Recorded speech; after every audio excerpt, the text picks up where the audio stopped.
성경 말씀 보겠습니다. 골로새서 3장 22절에서 4장 1절까지입니다. 골로새서 3장 22절에서 4장 1절까지 교독하겠습니다. 제가 먼저 읽겠습니다. 종들아, 모든 일에 육신의 상전들에게 순종하되 사람을 기쁘게 하는 자와 같이 눈가림만 하지 말고 오직 주를 두려워하여 성실한 마음으로 하라.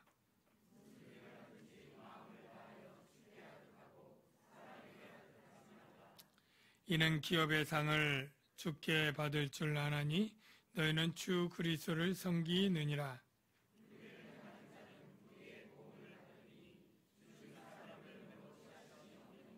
다 같이요.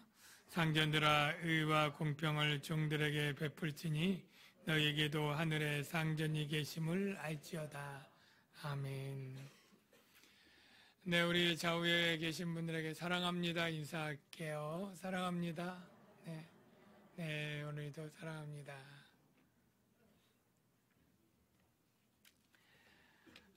오늘 사도 바울은 골로새 교회에 종들아, 상전들아 그렇게 해서 종과 상전들이 어떻게 살아야 되는지를 가르쳐주고 있습니다.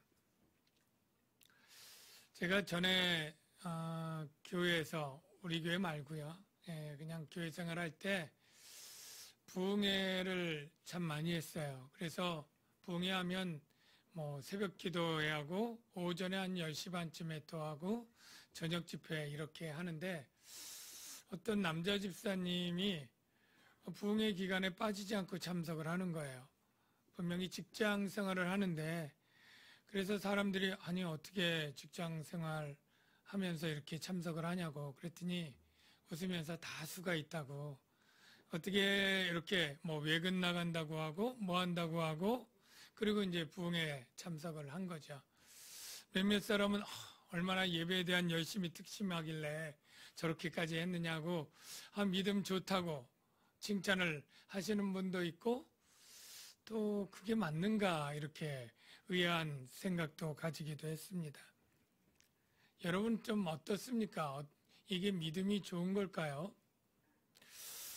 얼마 전에 조금 됐습니다만 미투 운동 한참 할 때 육군의 어떤 사령관 무슨 대장님이 참 그 공관병하고 그리고 무슨 하여간 부하들을 그렇게 아침부터 밤까지 그렇게 일을 시키고 호출용 전자발찌를 채워서 호출해서 일을 시키고, 감을 심었는데 감이 비 오는 날 떨어지기 전에 따야 된다고 비 오는 날 감 따게 하고, 공관병이 식물 관리를 못했다고 베란다에 추운 날씨 1시간 동안 가둬 놓았다, 그런 얘기들이 있습니다.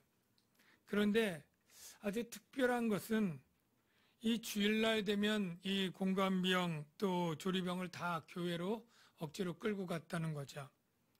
거기에 불교 신자도 있었지만 막무가내로 신앙생활을 하도록 데려갔다고 해요. 참 신앙이 좋은 걸까요? 믿음이 좋은 걸까요? 이 대답은 여러분들이 설교 후에 다 찾을 수 있다고 생각이 되고요. 오늘 이 골로새 교회에 종들아 상전들아 하면서 이제 사도 바울이 어떻게 새로운 사람들의 삶이 어때야 되는지, 지난번에 남편들, 아내들, 그리고 아비들, 자녀들에 의해서 종들아 그리고 상전들아를 시작을 합니다. 먼저 골로새 교회 종들이 그리스도인으로 있었을까요? 없었을까요? 있었겠죠. 있으니까 지금 이 얘기를 하죠. 그러면 종들이 많았을까요? 적었을까요? 종들이 많았을까요? 상전들이 많았을까요? 네. 오늘은 왜 이렇게 질문부터 많이 하는가 이렇게 할 텐데요. 여러분, 골로새 교회 종들이 많은지 상전들이 많은지 정확히 모릅니다. 그런데 그 동시대의 고린도 교회에는 확실히 종들이 많았다는 것이 성경에 나타나 있어요. 우리 고린도 전서 1장 26절 28절 말씀을 잠깐 볼 텐데요. 형제들아 너희 부르심을 보라. 육체를 따라 지혜로운 자가 많지 아니하며 능한 자가 많지 아니하며 문벌 좋은 자가 많지 아니하도다. 그 다음에 하나님께서 세상에 천한 것들, 멸시받는 것들, 없는 것들을 택하사 있는 것들을 폐하려 하시나니, 여기 천한 것들, 멸시받는 것들, 없는 것들은 상전일 수가 없죠. 예. 평민 이상의 아주 약한 자, 그리고 가난한 자들 얘기합니다. 있는 것들을 폐하려 하시나니, 그 다음에 다음 구절, 그게 끝이군요. 하나님, 바로 고린도 교회는 이렇게 종들이 많았다면 골로새 교회도 거의 비슷한 수준이 아닐까 그렇게 생각이 됩니다. 왜냐하면 이 로마 제국은 전쟁으로 이룬 제국입니다. 수많은 전쟁들을 했고, 그리고 나서 전쟁 포로들이 또 수없이 있는 거예요. 이 포로들 가운데 많이를 죽였지만 또 남는 포로들을 다 죽일 수 없잖아요. 그러니까 노예로 삼은 거예요. 이 수많은 노예들은 대부분 큰 성주나 큰 농장을 가진 부자에게 수십 명, 수백 명씩 노예 생활을 하고 탄광촌에 그렇게 노예 생활을 하는데, 그리고도 남는 노예들은 다 가정집의 노예들로 이제 팔려가는 거죠. 그래서 전쟁 포로들, 죄수들, 그리고 엄청 빚을 지고 갚지 못하는 사람들, 그냥 태어날 때부터 부모가 노예이기 때문에 노예인 사람들, 이렇게 100년, 200년 지나가면서 노예가 많아져서 이 당시에 로마시에는 노예만 3분의 1이었다. 이렇게 역사 기록이 있으니까 3분의 1이라는 숫자가 적지 않겠죠. 물론 그냥 숫자로는 노예보다는 평민이나 귀족이 많았을 텐데 교회는 다른 거예요. 복음이 들어갈 때 이 노예들이 이 복음을 받아들일 때 간격이 훨씬 더 크지 않을까요? 신분에 상관없이 복음은 누구나 하나님의 자녀가 되고, 하늘나라의 기업을 약속받고 하나님의 놀라운 그러한 복들이 약속되니까 이 가난하고 천한 노예들에게 얼마나 그 복음이 더 복음이 되겠어요. 그래서 교회 안에 종들, 가난하고 천하고 약한 그러한 사람들이 많이 들어온 것은 충분히 이해할 만한 상황이 되는 거죠. 그런데 이 노예들이 들어와서는 이제 하나님의 같은 형제니까 주인이랑 맞먹으려고 하는 노예들이 생겨나는 수 있는 거죠. 예전과 달리 주인의 명령을 안 듣고 같은 형제인데, 같은 하나님의 자녀인데 이런 일이 있을 수 있는 거예요. 이건 맞을까요? 틀릴까요? 이건 안 되는 거죠. 원래 하나님은 원래 노예 제도를 만들거나 그것을 지지하는 말씀을 한 적이 없어요. 죄악 때문에 타락해서 전쟁이 일어났고, 그래서 그 노예가 생겨나긴 했지만 이 모든 것은 하나님이 한 사람을 소유하고 인격적으로 다스린다는 것은 기뻐하는 일이 아니었습니다만 이 세상에 그러한 제도가 생기고 말았어요. 그러나 하나님은 이 세상에 예수님을 보낼 때 노예 제도를 타파하고 종들에게 해방을 선언하고 그렇게 정치적 운동을 전혀 한 적이 없으시죠. 이 세상 나라는 이미 주님의 심판 때까지 그냥 묵인되고 허용되는 것이 마치 가라지 뽑다가 알곡을 뽑을까 심판 때까지 놔두라고 하는 주님의 마음 때문이 아닌가, 전 그렇게 생각을 합니다.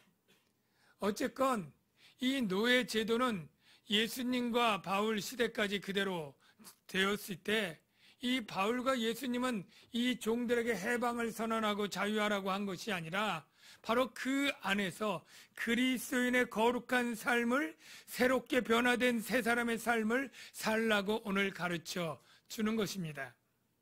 그 새 사람의 삶이 무엇이냐 하면은 바로 오늘 22절에 종들아 모든 일에 육신의 상전들에게 순종하라. 여기 종들이 한 분도 안 계시겠죠? 여기 종이 어디 있겠습니까? 요즘 같은 시대에. 그러면 오늘날 이 말씀 우리에게 적용할 수 없는 무익하고 무가치한 말씀이 될까요? 아니죠. 예수님이 오늘날 우리에게 나타나셨다면 바로 종들이라고 표현하지 않고 부하 직원이라고 얘기를 했을 것 같습니다. 그리고 이 당시에 학교 제도가 어떤지 정확하게 가정에서 이렇게 가르쳤기 때문에 없지만 오늘날에 오셨으면 학생들아 선생님에게 순종하라 라고 말씀했을 거라고 생각합니다. 여러분들 요즘 맞벌이 많으시니까 요즘 다 직장인들 많은데 여기에 사장님들도 계실 거예요. 예, 사업장, 예, 업주, 고용주 계시고 월급을 주는 분으로 계시는 분들 여기 있고 또 대다수는 아마 직원으로서 예, 윗사람이 있고 사장님이 있고 그런 신분들이 아마 더 많을 거예요. 우리 학생들 가운데는 알바하면서 예, 우리 주인, 고용주에게 고용된 그런 일들이 있고 다 있겠죠. 그때 이렇게 말하는 것입니다. 여러분이 그리스도인이고 부하 직원이라면 여러분을 고용한 고용주, 사장님, 주인에게 순종하라. 여러분, 이게 하나님의 말씀이면 아멘으로 받으시기 바랍니다. 이게 주님의 뜻이에요. 나를 고용한 고용주에게, 나에게 월급 지고 나에게 있는 사장님에게 우리가 순종하라. 이게 바로 주님의 뜻입니다. 그리스도인 부하 직원이 주인의 명령에 불순종하고 불복종하고 불만을 품고 하는 것은 옳지 않습니다. 그리스도인 학생들이라면 학생이 선생님을 못마땅하고 불만스러워도 순종하는 것이 마땅한 것입니다. 그러면 순종할 때 어떻게 순종해야 되느냐? 좀 더 구체적으로 얘기하면 바로 22절, 23절 두 가지가 있는데요. 22절에 보면 사람을 기쁘게 하는 자와 같이 눈가림만 하지 말고 오직 주를 두려워하여 성실한 마음으로 하라. 여기 중요한 단어가 성실한 마음으로. 순종을 어떻게 하라고요? 네. 어떻게 하라고요? 성실한 마음으로. 여러분, 눈가림으로 일하면 주인된 사람을 기쁘게 할 수 있어요. 농장에서 또는 이 밭에서 일하다가 주인이 오면 열심히 밭을 가고 김을 메고 씨를 뿌리고 하니까 120% 잘하거든요. 그리고 주인이 다른 데로 출타하거나 가면 맨날 농땡이 치고 반도 안 하고 이래도 주인은 못 보기 때문에 모르기 때문에 일을 잘하는 줄 알고 아주 훌륭하고 착실한 종인 줄 알고 기뻐할 수 있죠. 그런데 그렇게 일하면 그것은 눈가림만 하고 사람만 기쁘게 하는 것이고 하나님은 절대 기뻐하지 않는 것입니다. 눈가림이란 겉에만 꾸며서 속이는 거죠.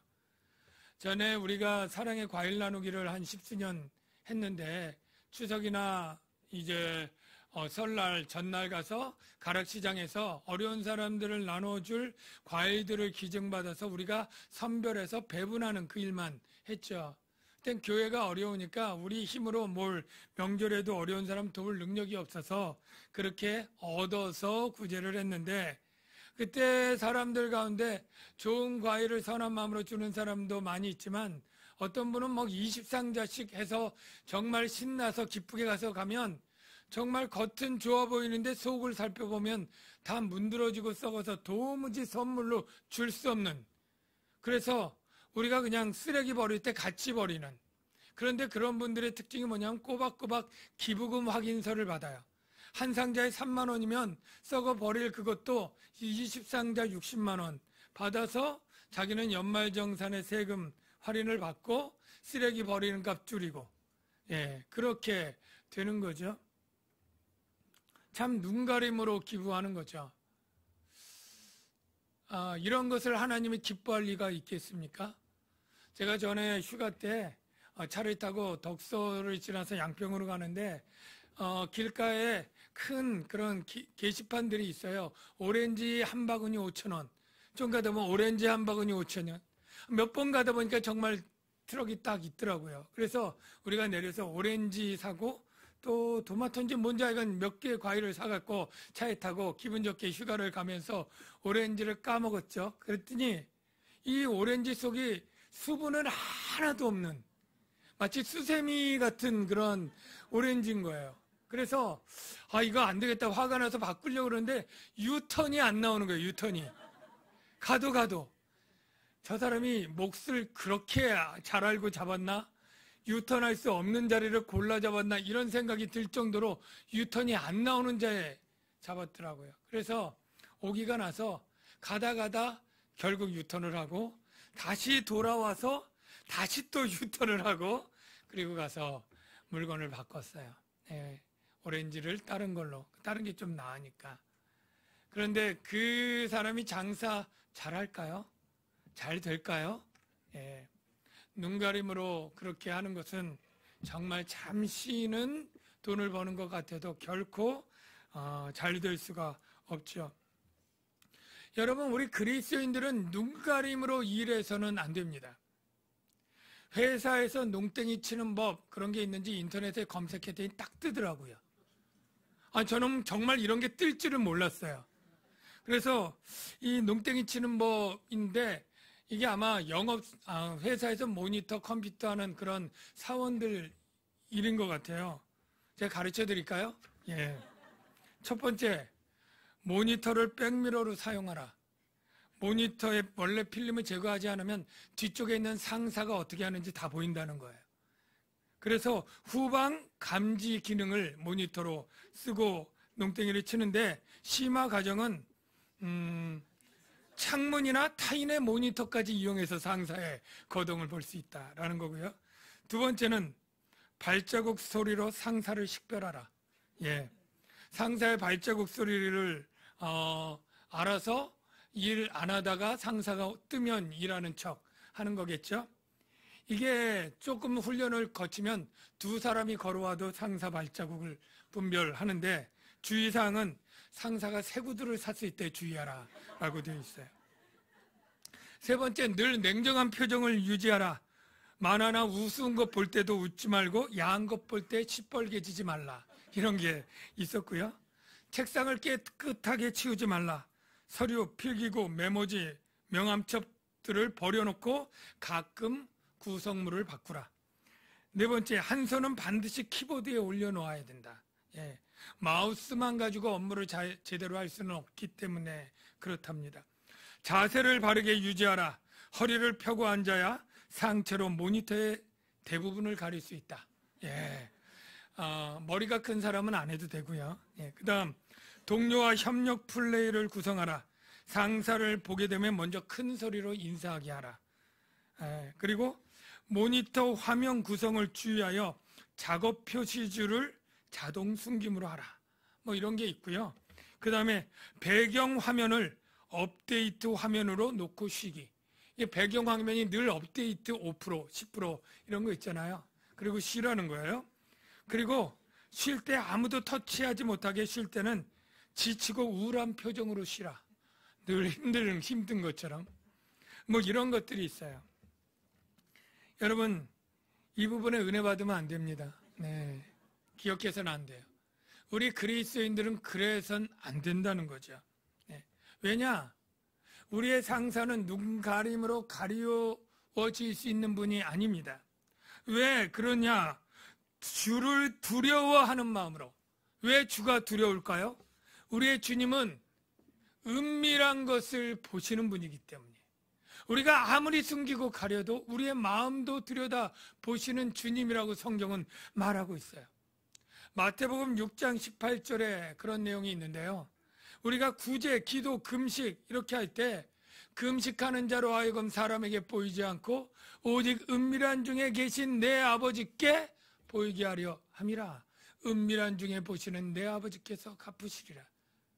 우리는 일할 때 상사의 눈만 가려서 되는 게 아니라 주님께 합격을 받아야 되는데 주님은 모든 것을 보시는 분이거든요.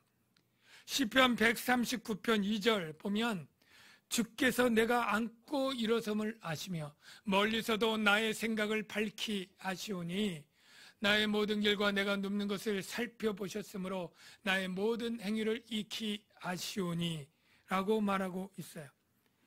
우리는 보이는 것만 판단하는 상사를 두려워하는 자가 아니라 바로 모든 것을 밝히 아시고 은밀한 것도 아시는 바로 하늘의 상전인 주를 섬기는 마음으로 여러분이 직장에서 어떤 일을 하든 그 일들을 하시는 분들이 돼야 되는 것입니다.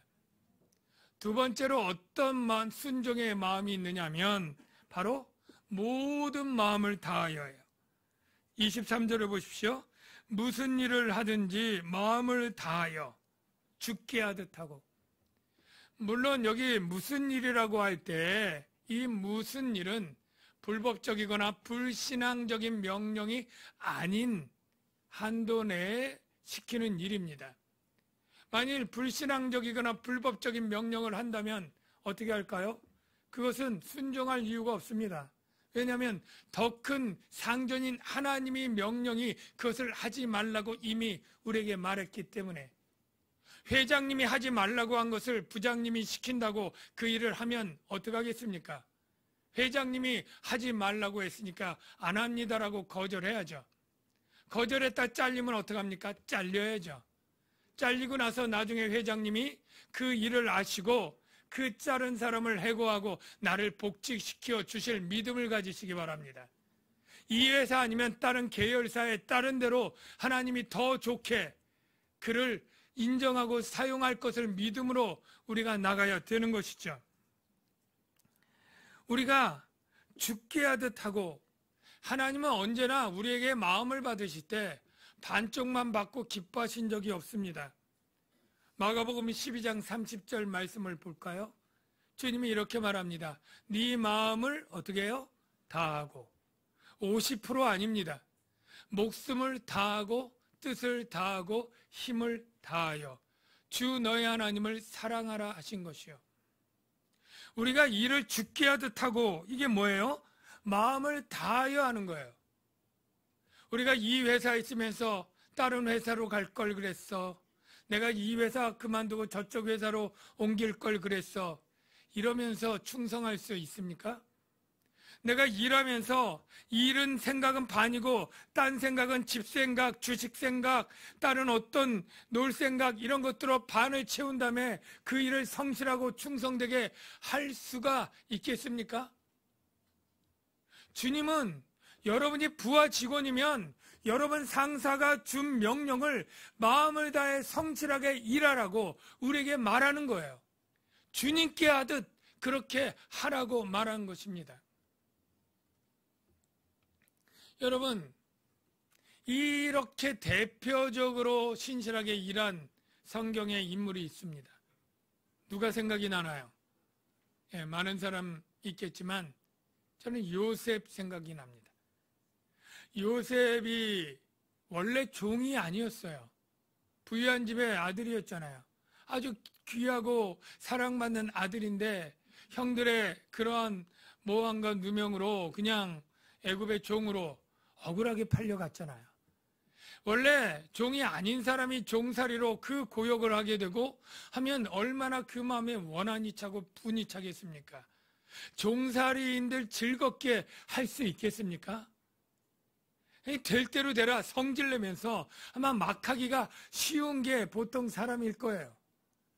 그런데 이 요셉이 이 보디발 그 큰 집에 재산도 많고 일꾼도 많은데 얼마나 일을 성실하게 열심히 했든지 이 보디발이 자기 종들, 애굽의 종들, 동족의 종들 많은데 이 이방의 히브리 종의 이 종을 이 가정 총무로 세워요. 그리고 얼마나 재산이 많겠어요. 집이고 전밭이고 곡식이고 무양이고 이 모든 재산을 그에게 맡깁니다. 네. 한번 창세기 39장 4절 6절을 한번 확인해 볼게요. 요셉이 그의 주인에게 은혜를 입어 섬김에 그가 요셉을 가정총무로 삼고 자기 소유를 다 그 많은 소유를, 보디발이면 얼마나 대단한 장군입니까?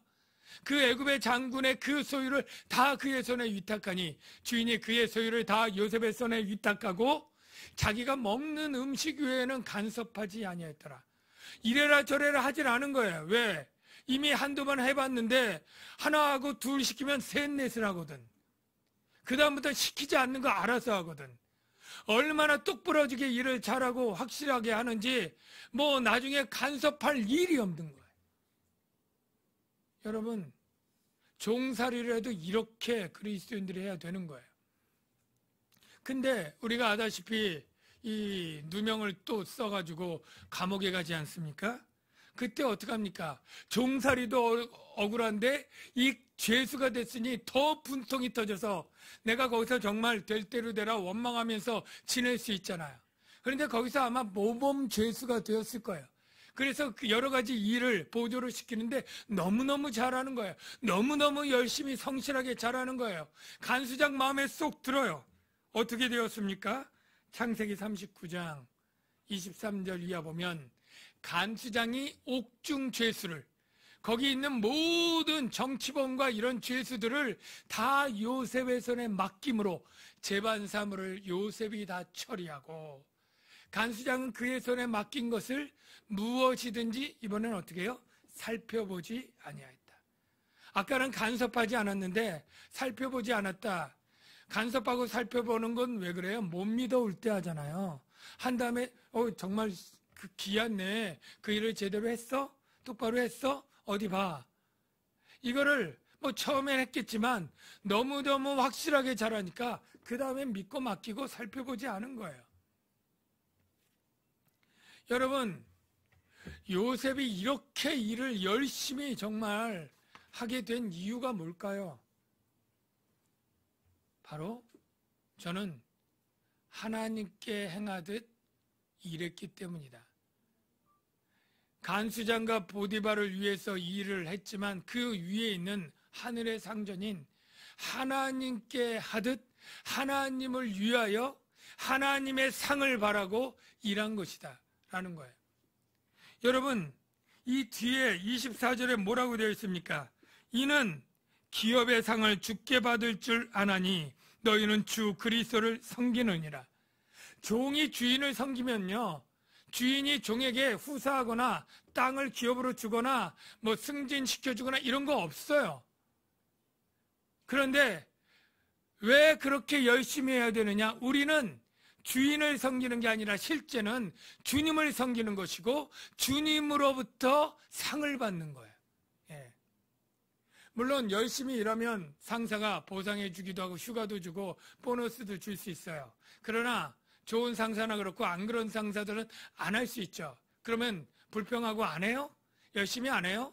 내 일한 것에 정당한 대가와 보상을 안 주니까 열심히 일 안 해요? 세상 사람은 그럴 수도 있어요. 태업할 수도 있겠죠. 그러나 그리스도인들은 하늘에 주시는 하나님의 상을 바라고 주를 섬기듯이 일하라. 이게 바로 그리스도인 된 새 사람의 삶의 방식이라는 거예요. 종들에겐 주인이 기업을 안 주지만 주님은 기업을 주시기 때문이에요. 그러면 내가 그냥 불의하게 불충하면 어떻게 될까요? 그 보응도 주님이 하십니다. 25절에 불의를 행하는 자는 불의의 보응을 받으리니 주는 사람을 외모로 취하심이 없느니라. 상전이나 주인이나 외모로 취하진 않는 주님께서 종이 불충하고 불성실하고 게으르고 농땡이하면 그 불의의 보응을 받고, 물론 상전도 좀 이따 나오지만 똑같이 그 보응을 주시고 상을 주시는 주님을 바라보고 우리가 충성되게 일해야 되는 것이죠.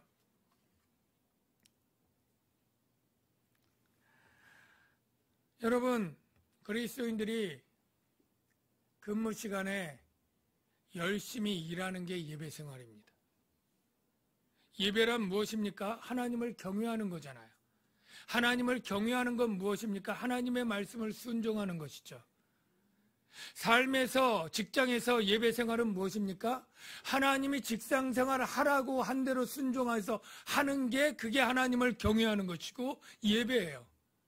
그거 빼먹고 삶의 예배 빼먹고 붕괴한다고 교회 와서 예배당에 있으면 하나님이 기뻐 받는 예배 아닌 것입니다. 네.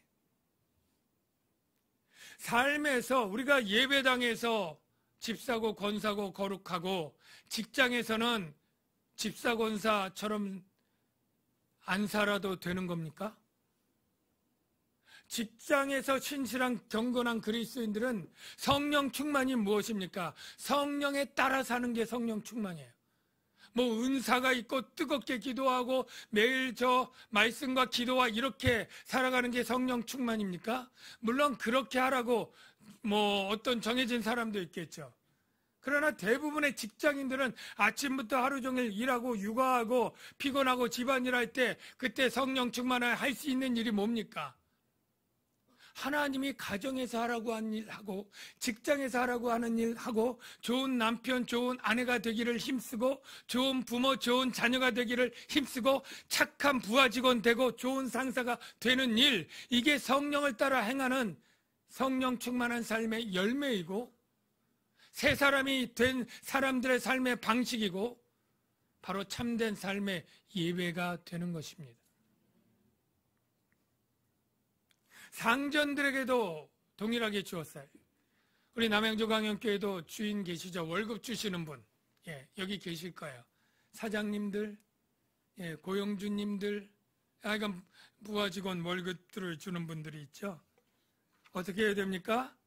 의와 공평을 종들에게 베풀지니. 의와 공평을 베풀어야 됩니다. 이런 정당한 대가를 제때 잘 주어야 됩니다. 일부러 입을 임금 체불하는 그러한 악덕 업주들이 있다고 해요. 특히 불법 체류자들 고용해서 외국인 근로자 일한 경우에 마음에 안 들면 몇 개월 있다 월급 안 주고 쫓아내도 고발하지 못한대요. 불법 체류자 신분이니까. 그런 악덕 업자 중에 그리스도인이 절대 있어서는 안 됩니다. 회사가 어렵고 또 힘들 때 같이 임금을 타협해서 줄이거나 더 일하거나 하는 일들은 있을 수 있지만 회사가 잘 되고 순이익이 많아지고 부유하게 되면 일한 사람들의 정당한 대가로 임금과 휴가와 이런 것들을 잘 주어야 됩니다. 그리스도인 사장들은 그래야 됩니다. 교회에서 미자립교회, 개척교회일 때 전도사님, 교육자들 뽑을 때 교회가 어려우니까 아주 박봉으로 일하게 해요. 그래도 헌신 때문에 정말 일하죠. 교회가 자립하고 교회가 커지고 대형 교회가 돼서 매년 자산이 수억, 수십억씩 남아도 여전히 그 박봉으로 주는 교회들이 없잖아 있어요. 예. 그래도 다른 교회보단 더 많이 주는데 뭘 그래. 여러분, 그래서는 안 됩니다. 정말로 우리가 의와 공평으로 행한다면 자기가 아랫사람을 대우하는 것만큼 하나님이 나를 대우하실 것이다. 내가 저들에게 상전이지만 내 상전이 하늘에 있고 내가 아랫사람에게 대우하는 것처럼 하나님이 날 대우하실 것이기 때문에 내가 의와 공평으로 대하면 하나님도 나를 의와 공평으로 대할 것이고 내가 불의하게 부리면 하나님도 나를 불의하게 보응할 것이다. 이 믿음을 가지고 우리가 윗사람을 대하든 아랫사람을 대하든 주께 향하여 주를 두려워하는 마음으로 그리고 주께 상을 받을 마음으로 그렇게 일하라. 이게 오늘 주님이 주시는 말씀이에요. 여러분의 삶에 당장 적용할 수 있고 내일부터 적용해야 될 말씀이에요. 새 사람은 신분만 바뀐 것이 아니라 삶의 태도와 방식이 바뀌어져야 됩니다. 삶의 태도와 방식이 우리의 성품과 인격에만 나타나는 것이 아니라 가정에서 엄마로 아내로 나타나야 되고 직장에서 부하 직원으로 상사로서 어떻게 해야 되는지를 나타내야 되고 그래서 변화된 모습을 바로 실천적으로 나타내고 열매를 맺어야 됩니다. 그것이 주님을 기쁘시게 하는 삶이고 바로 예배드리는 삶인 것입니다. 이 시간에 우리 같이 찬송을 하는데 나 주님의 기쁨 되기 원하네. 이 찬양 같이 하겠습니다. 우리가 새롭게 된 삶이 그냥 은혜를 누리고 즐겁고 행복하기만 한 삶으로 끝나는 게 아닙니다. 어떻게 하면 주님의 말씀을 순종하고 주님을 기쁘시게 하는 삶을 살까? 어떻게 하면 하나님을 경외하고 예배하는 자로 살까? 여러분, 이런 고민들이 있기를 바라고 결단들이 있기를 바랍니다. 나 주님의 기쁨 되기 원하네.